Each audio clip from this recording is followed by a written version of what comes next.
আসসালামু আলাইকুম everyone. Happy food journey থেকে সবাইকে স্বাগত জানাচ্ছি।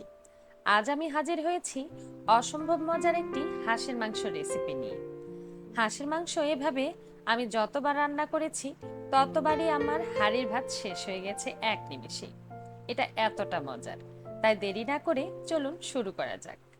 এখানে আমি প্রায় 1.5 কেজি ওজনের একটি হাঁসকে কেটে ধুয়ে পরিষ্কার করে নিয়েছি। এখন মাংসটাকে আমি 8 ঘন্টা মেরিনেট করে নিব।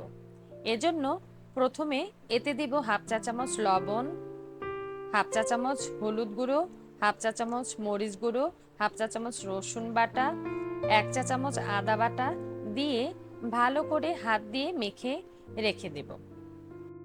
এবার 8 ঘন্টা পর মূল রান্নায় যাব।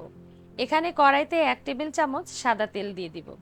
তেল গরম হলে তাতে 1 কাপ পেঁয়াজ কুচি ও 3 কোয়া রসুন থেতো করে নিয়েছি, তা একসাথে দিয়ে দিব। দেব কিছু গোটা মশলা। এখানে 5টি এলাচ, 2টো তেজপাতা, 2 টুকরো দারুচিনি ও 7-8টি গোলমরিচ দিয়ে পেঁয়াজটা লাল করে ভেজে নিব।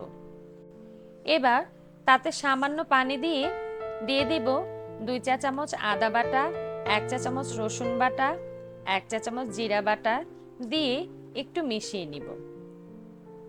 তারপর দিব গুঁড়ো মশলা। এখানে 1 চা চামচ হলুদ গুঁড়ো, 2 চা চামচ মরিচ গুঁড়ো, 2 চা চামচ ধনিয়া গুঁড়ো ও স্বাদ মতো লবণ দিয়ে মশলাটাকে ভালো করে কিছুক্ষণ কষিয়ে নিব, যতক্ষণ না মশলা থেকে তেল না বেরোচ্ছে।